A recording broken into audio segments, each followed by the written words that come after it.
Hello guys, welcome to my YouTube channel Learning with P2. আজি Board of Secondary Education Assam সেবার দ্বারা এখন নতুন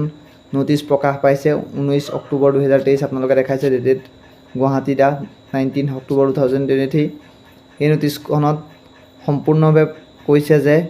সেবাই যি তেওঁলোকৰ যি ইলেক্টিভ সাবজেক্টসমূহ আছিল ঐচ্ছিক বিষয় সেই ঐচ্ছিক বিষয়ৰ লগত নতুন বিষয় ইনক্লুড কৰাৰ কথা তেখেতসকলে ভাবিছে চিন্তা কৰিছে সেই নোটিশখন আগবঢ়াইছে যিসকল ছাত্ৰ ছাত্ৰীয়ে এই বিষয়সমূহৰ উপৰিও অন্য বিষয় বাছনিৰ ক্ষেত্ৰত মনোনিৱেশ কৰিছিলে তেওঁলোকৰ বাবে এই নোটিশখন অতি গুৰুত্বপূৰ্ণ যিহেতু এতিয়া বৰ্তমান যিসকলে ক্লাছ 8ৰ নামভৰ্তি হৈ আছে তেওঁলোকে যিসকলে ক্লাছ 9 লৈ পাব সেইসকলে এই ঐচ্ছিক বিষয়ৰূপে এই বিষয়টো বাছনি কৰিব পাৰিব এতিয়া মই এই নোটিশখন পঢ়ি দিবলৈ লৈছো বহুত ইম্পৰ্টেন্ট নোটিশ আপোনালোকে স্কিপ নকৰাকৈ ভিডিওটো লাষ্টলৈকে চাব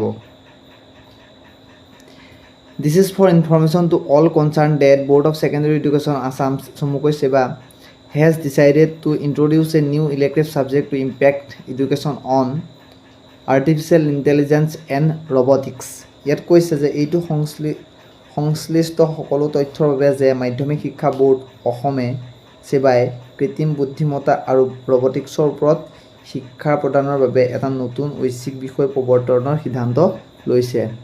এটা সেকেন্ড পেকাপটো কৈছে Initially the subject will be introduced for class 9 from the academic session 2024 to 25 and subsequently the subject will be introduced in class X 10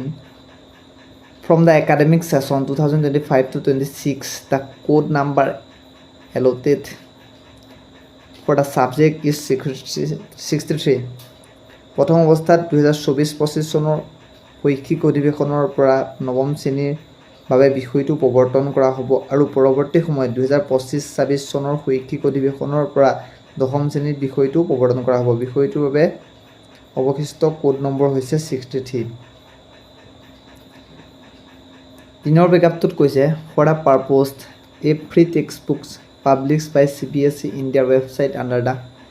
under title Artificial Intelligence will be the textbook of this newly introduced elective subject. The school which have teachers capable of teaching this subject may offer this as an elective subject. The textbook can be accessed by any of the following way. ইয়াৰ বাবে CBSE তেওঁলোকৰ ৱেবছাইটত কৃত্ৰিম বুদ্ধিমত্তা শিৰোনামেৰে প্ৰকাশ কৰা এখন বিনামূলীয়া পাঠ্যপুথি হ'ব এই নতুনকৈ প্ৰৱৰ্তন কৰা ঐচ্ছিক বিষয়টোৰ পাঠ্যপুথি যিবোৰ বিদ্যালয়ত এই বিষয়টো পাঠদান কৰিব পৰা শিক্ষক আছে সেইবোৰে ইয়াক ঐচ্ছিক বিষয় হিচাপে আগবঢ়াব পাৰে পাঠ্যপুথিখন তলত দিয়া যিকোনো উপায়েৰে লাভ কৰিব পাৰিব ইয়াত উপায়কেইটা আছে the PDF version of the textbook is available in the office website of সেবা মানে যিখন পাঠ্যপুথি আছিলে কৃত্ৰিম বুদ্ধিমত্তা আৰু ৰবটিক্সৰ যিখন পাঠ্যপুথি আছে সেই পাঠ্যপুথিখনৰ সেবাৰ যিটো অফিচিয়েল ৱেবছাইট আছে সেই অফিচিয়েল ৱেবছাইটটোৰ পৰা আপোনালোকে ডাউনলোড কৰি ল'ব পাৰিব the textbook can be also' download from the link